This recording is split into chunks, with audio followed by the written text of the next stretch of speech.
Good morning. My name is Lee Montville of Springer Publishing Company.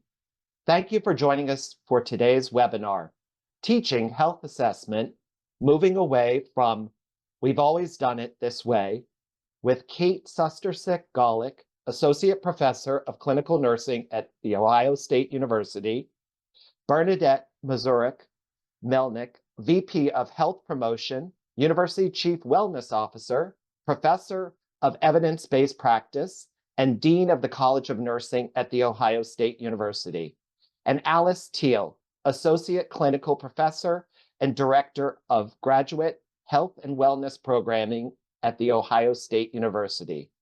Our speakers today are authors of the new Evidence-Based Physical Examination 2nd edition book, just published by Springer Publishing Company.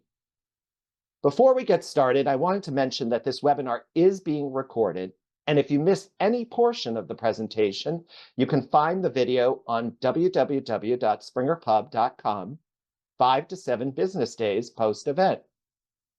And if you have any questions during the presentation, please type them into the Q&A box on your Zoom control panel. I'll bring them up at the end of the presentation. And if you forget to ask a question, there will be a brief survey sent at the end of the webinar, and you can include your question there.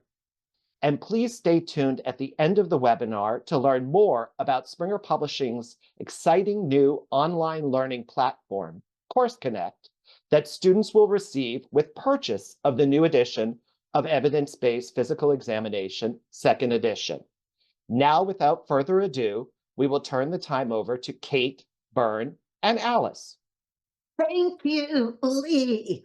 I am so excited to be here with my fantastic colleagues, Kate and Alice, to provide this fantastic workshop. In this session, we're going to review the importance of moving away from we've always done it this way to evidence-based practices. We're going to recognize how burnout can impact teaching, learning, and practice.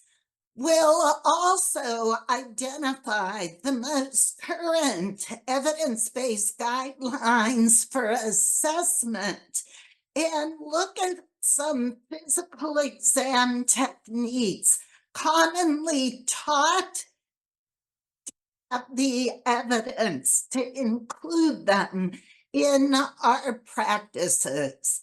Finally, we will evaluate history-taking strategies based on best evidence and identify best practices for assessment during telehealth visits.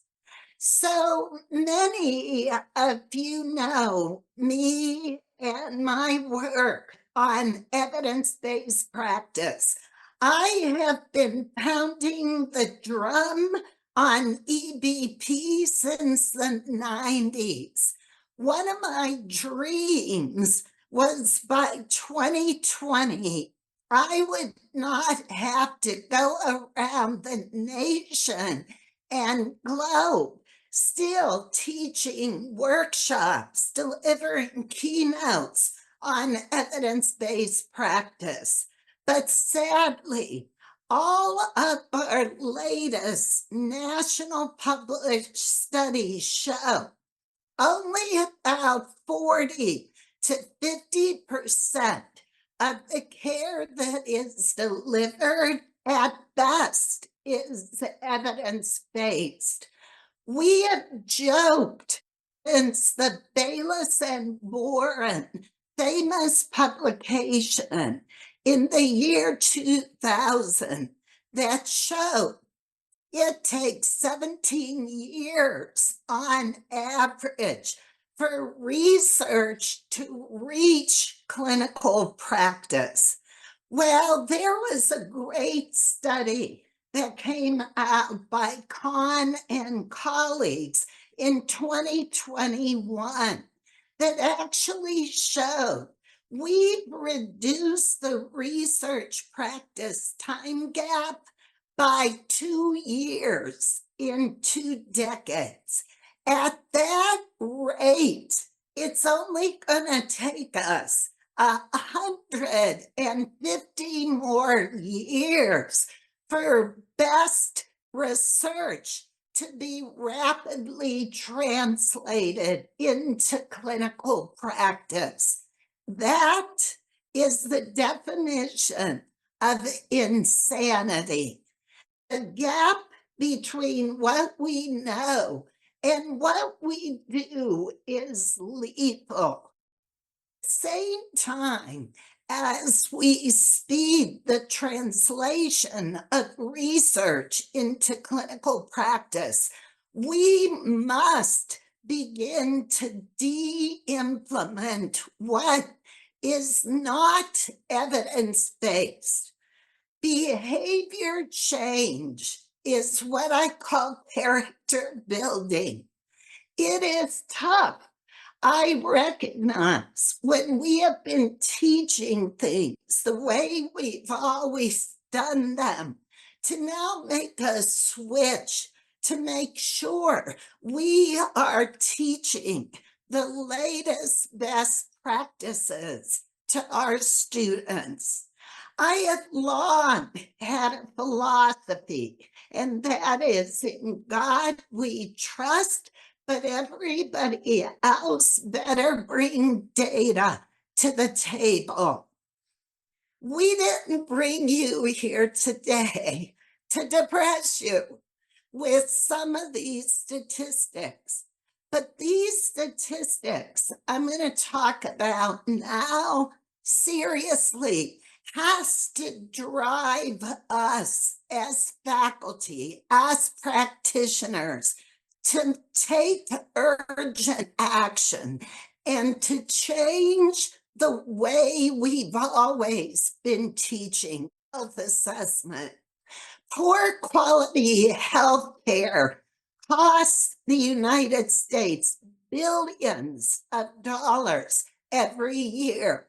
One example: over screening, over testing, not following current evidence-based guidelines costs the healthcare system $1.2 trillion annually.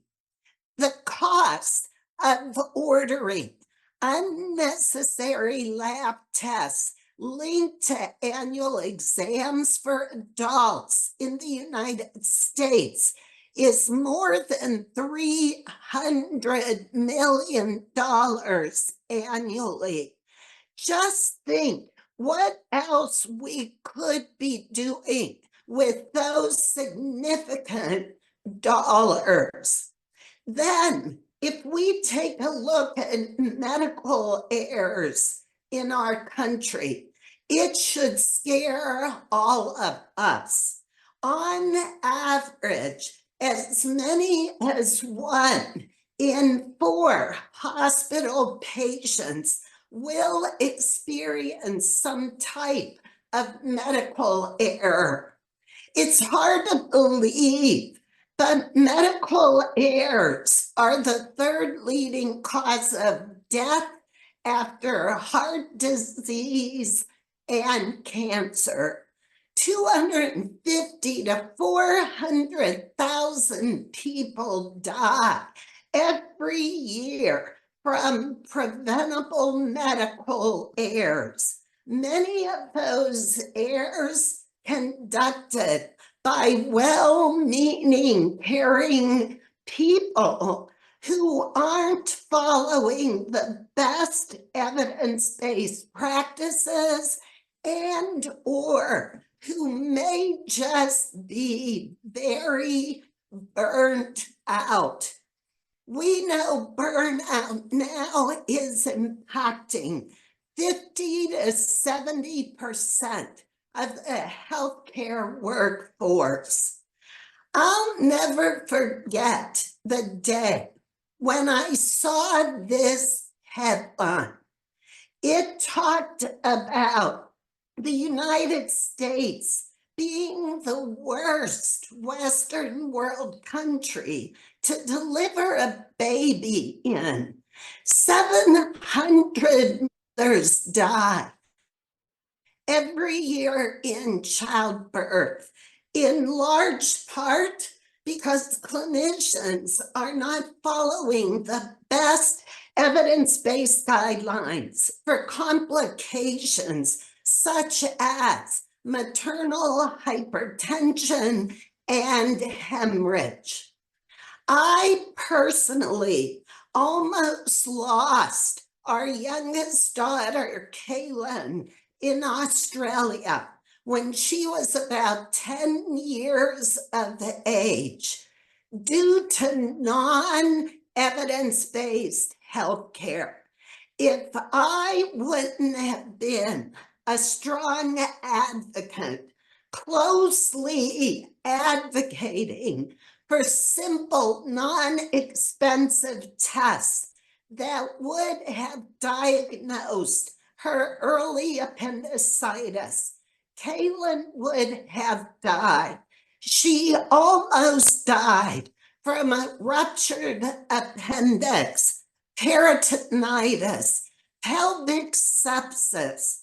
I could talk to you about that whole experience for an hour. But these days, honestly, unless we have somebody with us who can be a strong advocate, monitoring what is going on, there are just so many needless, preventable errors in our country. Well, I've been banging the drum and teaching the 7 steps of evidence-based practice since the late 1990s. I have published books on EBP. I have constantly done workshops teaching clinicians how they can efficiently practice in an evidence-based way. Sadly, in one of our latest national studies, it showed overall amongst 2,200 nurses, they admitted they were not competent in evidence-based practice. So again, as faculty, we need to make sure we are up to date on the latest best practices, and we are teaching them to our students. And that includes how to find the best guidelines, how to critically appraise evidence that is published. Sadly, in the nursing profession, most of our evidence is still lower level in descriptive studies. We need so many more intervention researchers in our field to generate higher level evidence in the form of randomized controlled trials and systematic reviews. Because we recognize the poor population health outcomes that our nursing profession has and our population has, our book very early on has a beautiful chapter on wellness assessment, as well as what are key strategies to decrease risk of chronic disease in our country. 60% of Americans have a chronic disease, but 80% of chronic disease is totally preventable with just a few healthy lifestyle behaviors. And if we as faculty do not role model and support these behaviors, students, we are going to produce another generation of students who burn out very easily, who have chronic physical and mental health disorders. As faculty, you might say, burn. It's fine to tell us the evidence-based recommendations that we should get 30 minutes, 5 days a week of physical activity. But you don't understand our workloads, our personal life stressors. But I can tell you, I do understand. But we have to make self-care a priority. It is not a nicety. It is a necessity. And one way we can do this is to eliminate meetings that are unnecessary, to cut our meetings from 60 to 50 minutes, to give 10 minutes of recovery time, that we can go for a walk during the day. We can put some music on and dance. We can stand more and sit less, because sitting is killing our population. We exist in the terrible twos right now. Too much stress, too much work, too many tasks, too little time for self-care. But we as faculty cannot continue to pour from an empty cup. So again, our book is so differentiated because everything in it are so aware that we need to improve our own population health so that our clinicians can care effectively for others, so that we as educators can teach with passion and empathy.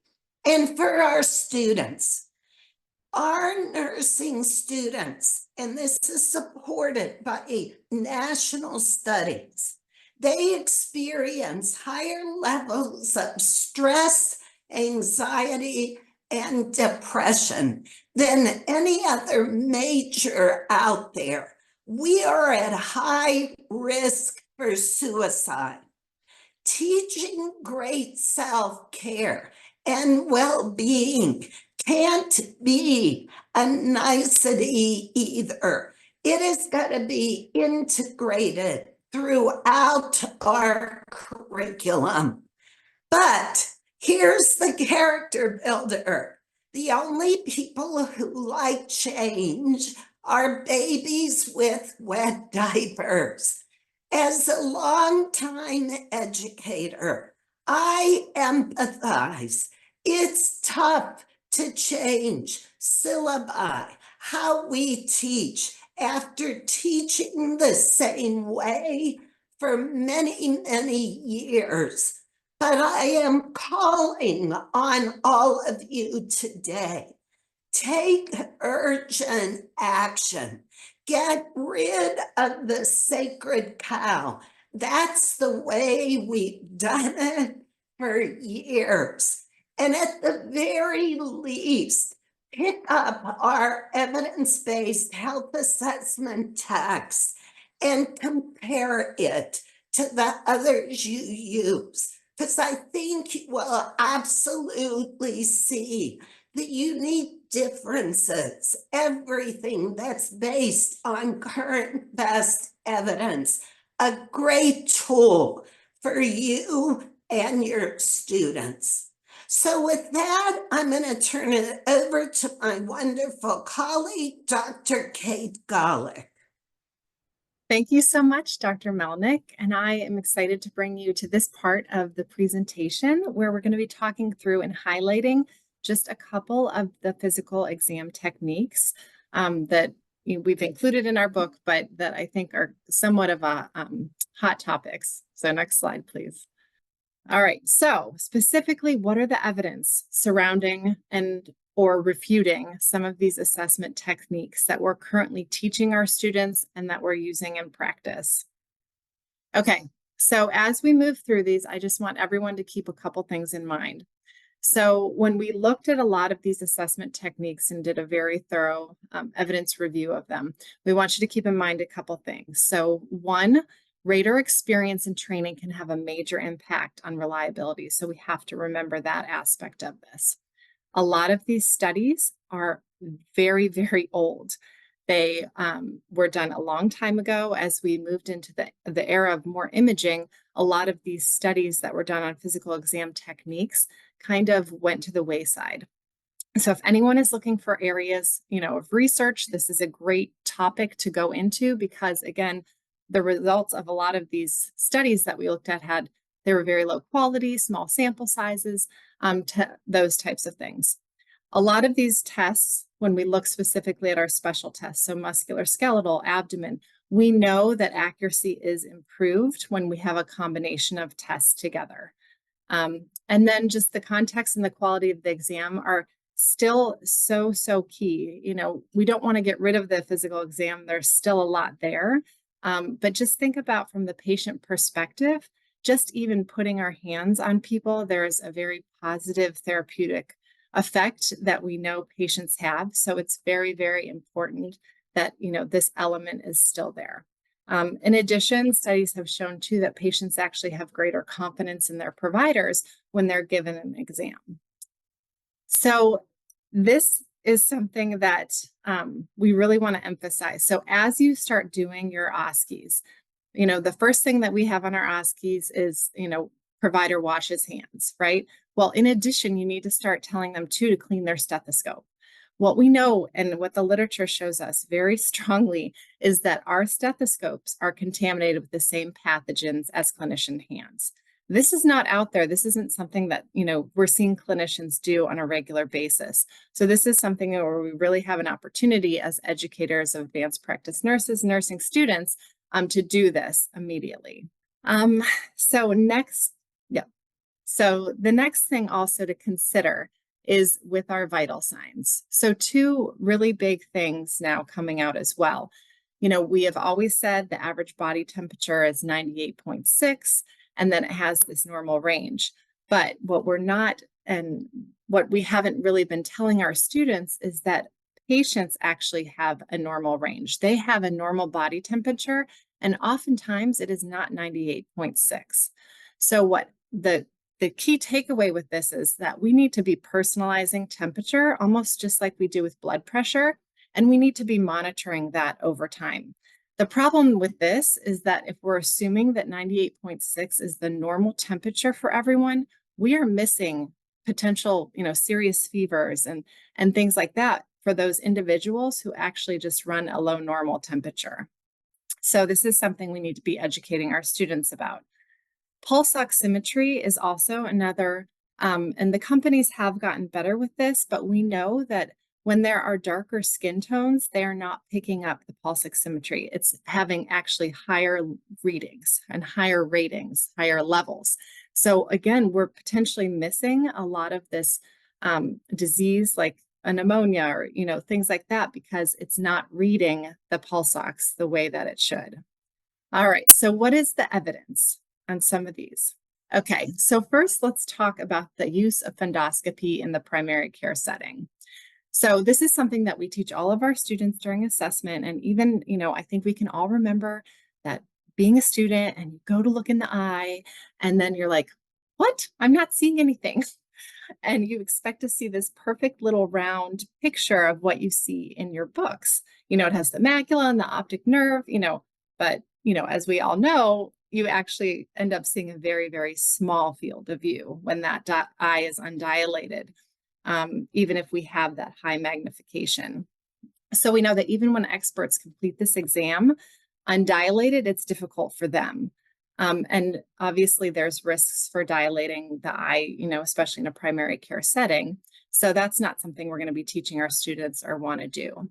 So what is the evidence here? So individuals who are at high risk for retinopathy, they do benefit from vision screening. So we're talking about individuals with hypertension, diabetes, any diseases that are associated with these ocular symptoms. And they do need that comprehensive dilated eye exam by a specialist. So what happens is when we teach our students this, and then they go into practice and they're looking in people's eyes, the patients think they have then gotten their eye exam. So then they forego getting their comprehensive eye exam. And this is a huge problem because then all of those things that would have been picked up if they would have gone in and had their dilated eye exam, are missed. So we don't have the right equipment to be doing this. We're not looking at dilated eyes. And, there are specialists specifically for this field.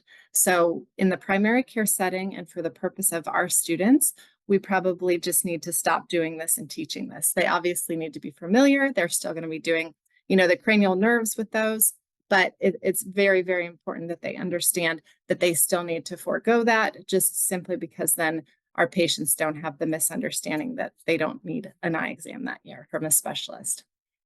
Okay, so this is also in a lot of assessment texts is diaphragmatic excursion. And so I don't know if some of you still teach this or if you're familiar with the practice, but it's when the patient has to take a full deep inspiration and they hold it, and then you percuss down to find that lower margin of resonance. And then you do the same on the flip side. Where they inhale or they exhale to the fullest and hold it, and then you proceed with the percussion upwards.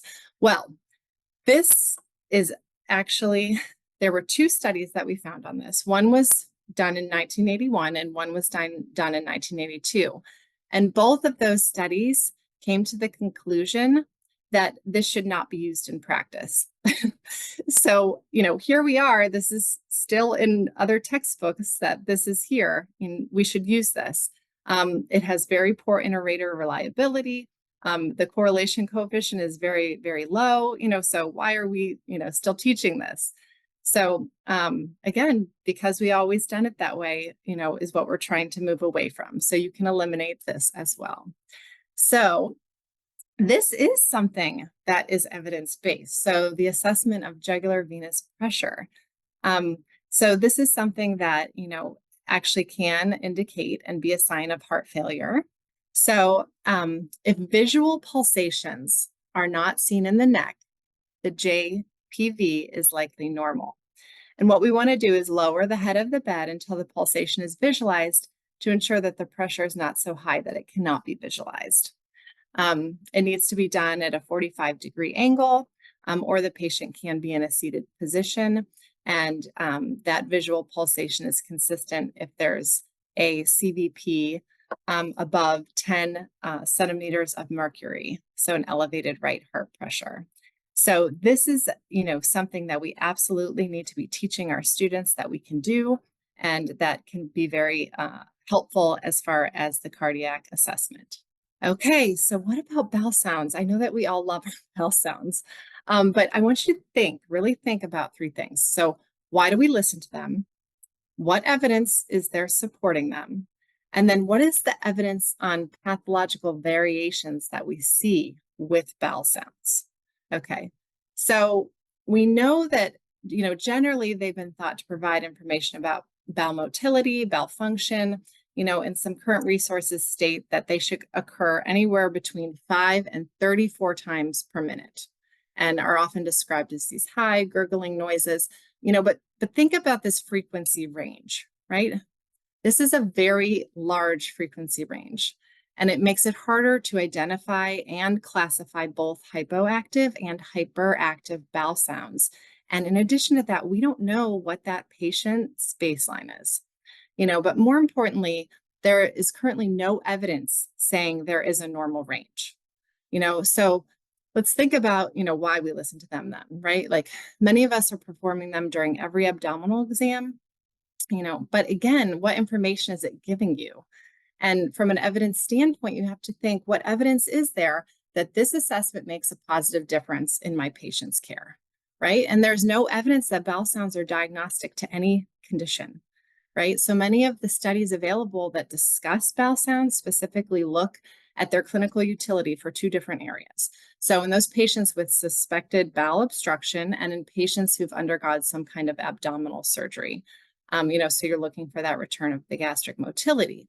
But even for these two conditions, in a small number of research studies available, they found that auscultating bowel sounds is not a clinical or useful clinical practice when trying to differentiate patients with normal versus pathological diagnosis. There's also incredibly low accuracy and inter-rater agreement when we look at this lack of an objective gold standard on how to measure and correlate bowel sounds. So specifically, when we're looking at sensitivity and positive predictive value, you can see how low these are. So 32% and 23% in healthy volunteers compared to 22 and 28% in obstructive ileus and 22 and 44% in postoperative ileus. So to answer the original questions that we asked, auscultating bowel sounds in clinical practice is just not useful. There's low sensitivity, low positive predictive value, and poor inter-rater reliability and agreement. All right, so musculoskeletal. So physical therapists have actually done a really great job in getting studies out there. So this is an area where we have a little bit more as far as looking at physical assessment and maneuvers.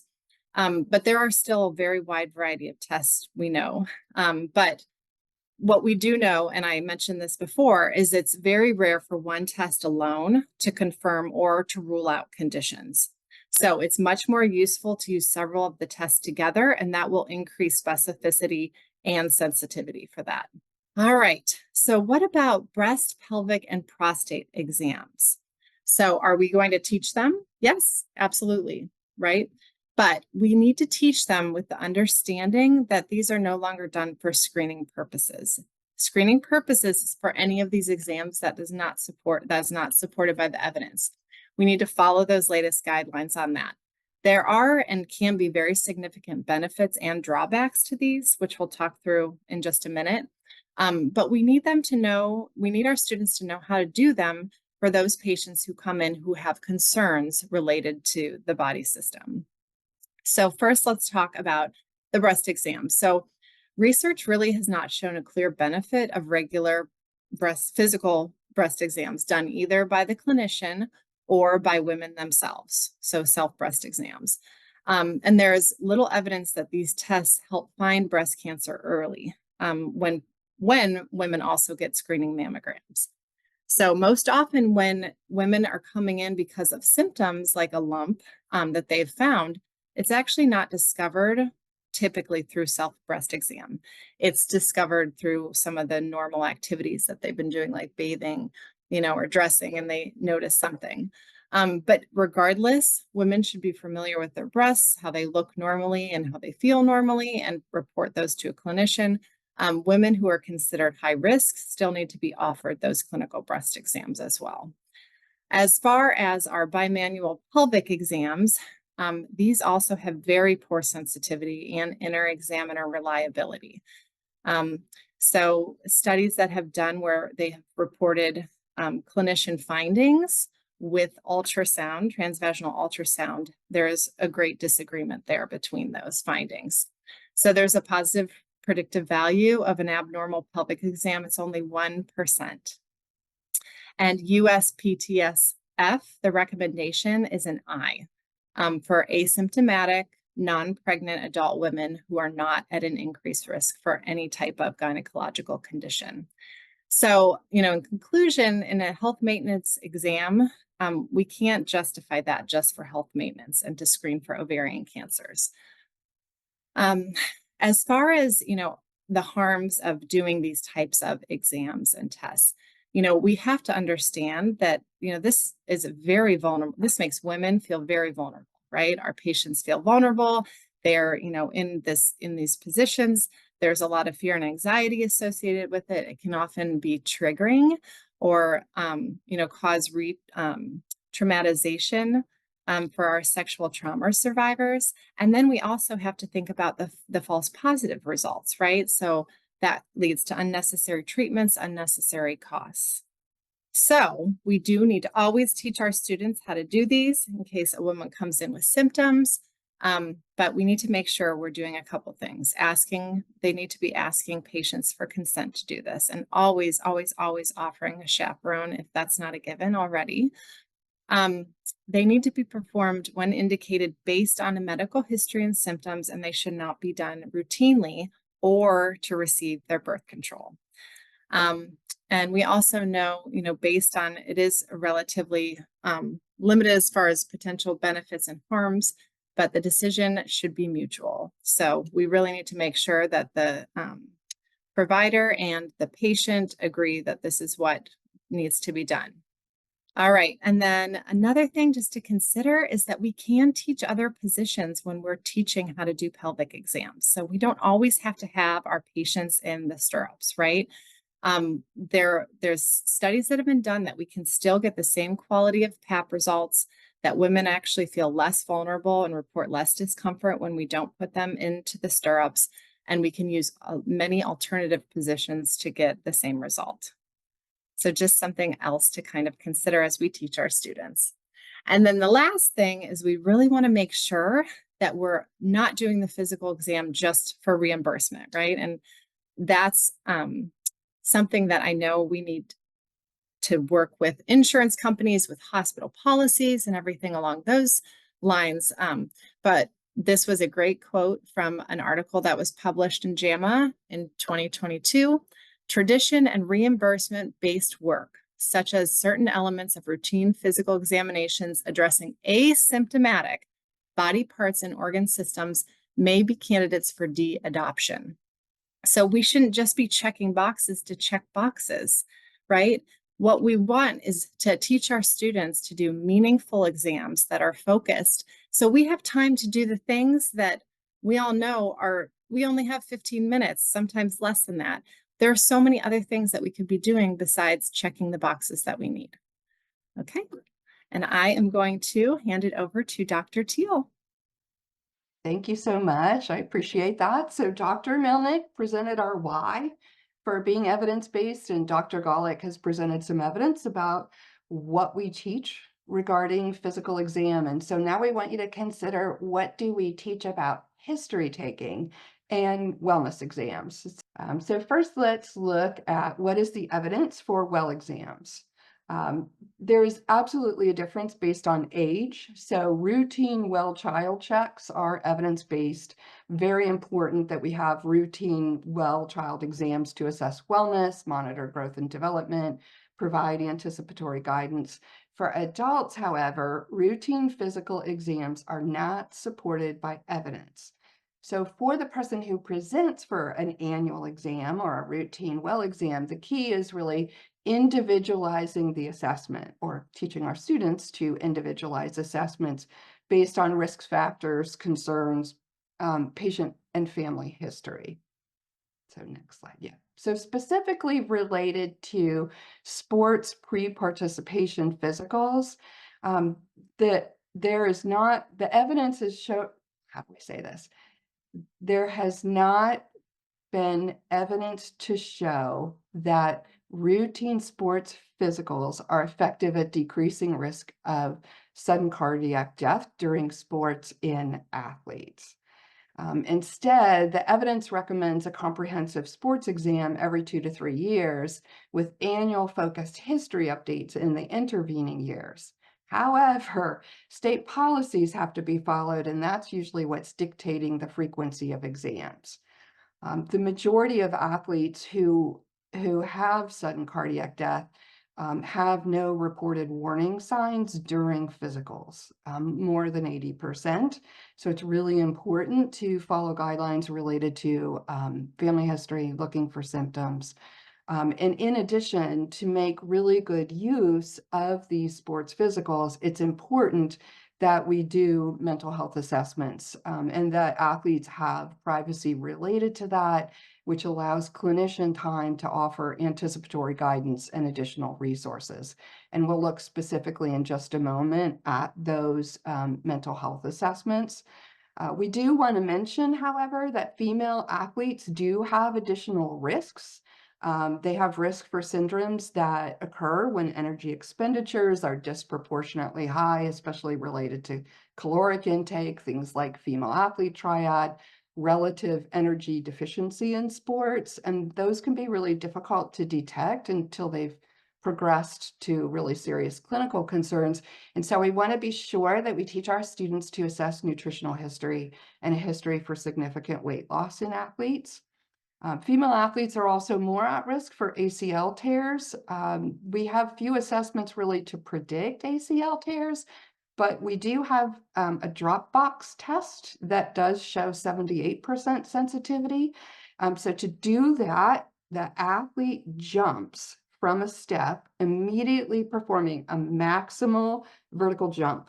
And then when they land, if there's an imbalance or a valgus knee deviation on landing, it increases injury risk, and it should prompt further evaluation. Now, the other thing that we want to share is the American Academy of Family Physicians, the American Academy of Pediatrics, the American College of Sports Medicine, the American Orthopedic Society for Sports Medicine, and the AMA for Sports Medicine all agree that athletes with stage 1 or stage 2 hypertension without signs of target organ damage should have no restriction on sports participation. Routine ECGs are not recommended, although they do have greater sensitivity than history and physical alone. But at this point, we don't have the availability and access to diagnostic testings that would be needed to do this routinely for everyone. We don't have cardiology specialty follow-up or the education and training for clinicians to interpret the test findings. We've got heightened athlete and parental anxiety associated with the routine testing. And so the most important part of that is to recognize that if the athlete has family or personal risk, we're going to treat them differently than the athlete who is asymptomatic, low risk and does not present with signs of target organ damage. The other thing that I want to mention is that beginning in 2018, we knew that scoliosis screening is not evidence-based. At the very least, that we shouldn't do scoliosis screening for teens, preteens, and teens in terms of school-based or mass sports physicals.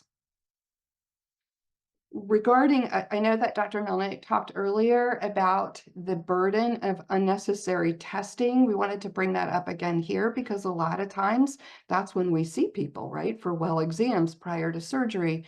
And the universal utilization of pre-admission testing for healthy surgical patients is not recommended. Routine testing does add to their clinical burden, to their cost. However, if you're going to tailor testing to the individual and to the risks that they have, there can be a benefit to that, especially if you're looking at people who have a risk of having undiagnosed diabetes or hypertension. So, next slide. In terms of pre-admission testing, again, it can be effective in improving patient outcomes and reducing risk, but only if it's tailored to the individual. So what do we teach then in terms of history taking? Because, we're like, okay, this is not evidence-based. This is not evidence-based. What are we teaching related to history? Well, first of all, we know history taking is still the most important part of getting accurate health information. And in knowing the patient and establishing trust, it's essential for diagnostic decision-making. And one of the things we want to teach our students is how to take a history when the person has a chronic disease, which can be obviously very complicated. And all of you know, or any of you who have done a history on somebody who has a chronic illness, especially more than one, that medication review can certainly take time. So we want to be sure that our students understand all of the components of history related to chronic disease management. We also want to be sure to prioritize asking about conditions in the environments where people are born, live, learn, work, play, worship, and age, because it's those determinants of health that really affect a wide range of health and functioning and quality of life outcomes and risks. We also want to be sure that we are teaching and practicing communication skills that are therapeutic, that are motivating, that really create a safe and trusting, trauma-informed clinical environment. And I think that you all would agree with me. There is no health without mental health. And in learning to do assessment and take history, even in doing physical exams, how we talk to people and how we get their history is so vitally important. When we know 1 in 5 people in the United States have had a mental illness or are struggling this year. We also know that 1 in 5 adults with a mental illness have a co-occurring substance use disorder. And there's overwhelming evidence that the disparities in mental health care lead to poor physical outcomes. So what do we know in terms of the evidence? We know that using the patient health questionnaire, whether we use ask all 9 questions or whether we use the first 2 questions as the PHQ-2, is evidence-based. It has a sensitivity of 88% and a specificity of 88% for major depressive disorder. Next slide. We also know that doing screening for anxiety using the generalized anxiety disorder screen, whether we use all 7 questions or the first 2, that this is evidence-based. It has a sensitivity of 86% and a specificity of 83% for diagnosing generalized anxiety disorder. The GAD-2 can also be used to screen for other anxiety disorders as an evidence-based screening. And then in terms of how we take a history related to substance use, it's probably not surprising to you that we still know the evidence says that we ask all adults about tobacco use and advise them to stop and provide behavioral interventions. In addition, there are 1-question screenings for alcohol use and for substance use that have evidence behind them. For adults related to unhealthy alcohol use, you can ask the question, how many times in the past year have you had X or more drinks in a day, where X for men is 5 and for women is 4. But any response of 1 or more is a positive screen. And for substance use, the single question screening is, how many times in the last year have you used an illegal drug or prescription medicine for non-medical reasons? An answer to yes to that is also evidence-based. Those single screening questions are 97 to 100% sensitive and 84% specific. In addition, one more challenge that we all have as educators is also working with our students to learn how to take a history when people are joining virtually, right? When they're joining online. And so we know that best practice for teaching telehealth includes experiential learning for our students, allowing them an OSCE or standardized patient exam opportunities to practice. And so on the next slide then is a checklist for episodic visits to learn telehealth, an approach to telehealth etiquette and how to do a history using telehealth. This checklist is in the chapter, we have an entire chapter in our book that addresses how to do assessment using telehealth technologies. You'll see many things on here that you already probably teach, right? Like introducing the visit or doing an assessment, making sure that patient preferences are understood. But the difference with telehealth is in the introduction, making sure that our students set expectations for that visit. And then in the communication, that their nonverbal communication really follows best practice regarding telehealth etiquette. There's a QR code on this slide that allows you to access all of the evidence that we referred to today. The website actually sorts that evidence by body system. Again, we'll talk some more in answering your questions regarding access to these slides. But we want to really share that this evidence-based approach lays the groundwork for integrating wellness, health promotion, and disease prevention in clinical practice. And our goal is to ensure patient safety and high quality, cost-effective care. We do want to thank you from all three of us on behalf of the students who you teach, precept, and mentor. And I'll pass this then back on the next slide, I believe, to Springer Publishing. Yes, thank you so much, Kate, Byrne, and Alice. We have the presentation was incredible. We had a lot of conversation in the chat, all of which we will share with our editors and authors as a result of this. We want to thank you, Kate, Byrne, and Alice, for such an excellent and informative presentation. We have over 20 questions, so we're going to ask a couple of those questions now.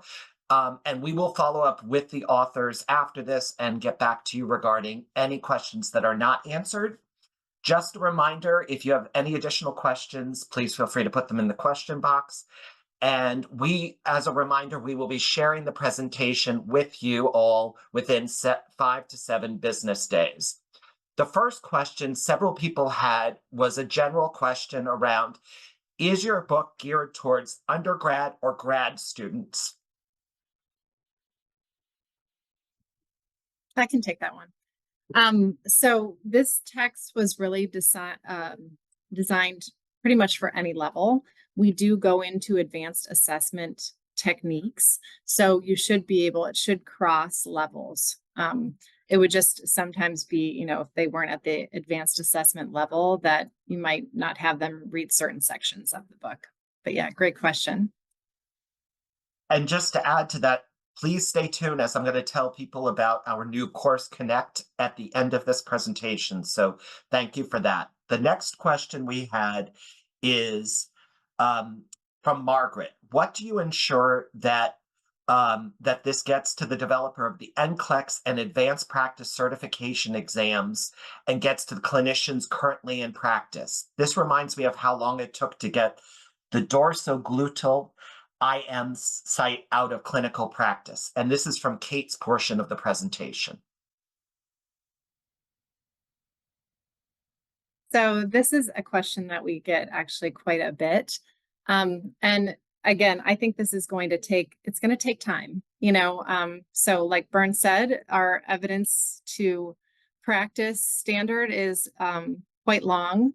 And so, we are doing things to hopefully help move that forward. All of your help too, as far as advocating for these types of changes, even, the things like sports physical and PAT, a lot of these things we know, and there is so much literature supporting the fact that they're not evidence-based, but, it's like moving a mountain, right? We have to do it one step at a time. So you guys have the information now, we're doing our part to do what we can, working with, different organizations. But, we all have it, and we can advocate, at our institutions, at our state levels, for all of these things. Now that we, have more information, we can make better choices. Excellent. The next question we had was from several people, which is regarding the Choosing Wisely campaign. Being that the Choosing Wisely campaign is no longer maintained, is there another resource you recommend that is similar, other than an individual organization's practice EBP guidelines? Actually, first of all, the U.S. Preventive Services Task Force, the USPSTS, is really excellent. But all of those Choosing Wisely recommendations came from the national practice organizations. So the American Academy of Family Practice, the American Academy of Pediatrics. So what I would suggest is, if you're looking for, say, for example, information about neurology, that you go to the neurology, the AAN, right? So each of those organizations are now actually coming up with their own, like they're supporting and revising and updating what were their guidelines through Choosing Wisely. And I'm going to add that what Kate and Alice and I and all of our authors do is we really do a super thorough, great job when we put out a new edition, making sure we have the best and latest guidelines and evidence in those chapters. And I will tell you, in looking at other texts, things again are being taught just because we've done them for so many years, and the up to most date evidence isn't there. And that's what I want to caution folks about.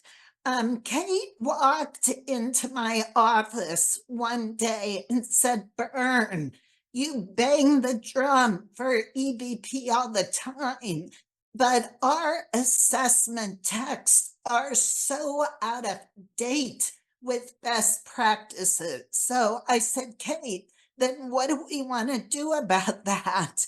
And she said, "Well, what about a book?" I said, "Let's do it." And that's how this book came to be. Excellent. Bern, if you can move to the next slide, please. We just want to share with people the link regarding the book and requesting a desk copy or purchasing a desk copy. Just so everybody knows, we will be sending out this information in a follow-up email with the recording. And then if you can move to the next slide regarding Course Connect, that would be amazing. Thank you so much, Bern. So as I mentioned before, unfortunately, we don't have time to take the additional questions now, but we will be answering them. We want to thank everybody for taking the time with us today to learn more about Bern, Kate Bern, and Alice's new book. I do want to mention that students who purchase the second edition, the brand new edition, will get access to Course Connect, a new online learning platform by Springer Publishing. This enhanced e-text experience supports learning and helps students to build, apply, and assess knowledge with interactive learning modules with chapter lessons, flashcards, case studies, and chapter quizzes. With games, discussion boards, and study tools like highlighting, bookmarks, and notes, students have everything needed to maximize study and master key concepts. Comment in the survey at the end of the webinar if you're interested in learning more. Again, I want to thank everybody for joining us today. The recorded session will be available on Springer Pub within 5 to 7 business days. Thank you again to Kate, Bern, and Alice for this incredible webinar, and for everybody that joined today. We want to wish everyone a great afternoon, and we look forward to you joining for a future Springer Publishing webinar. Have a great day.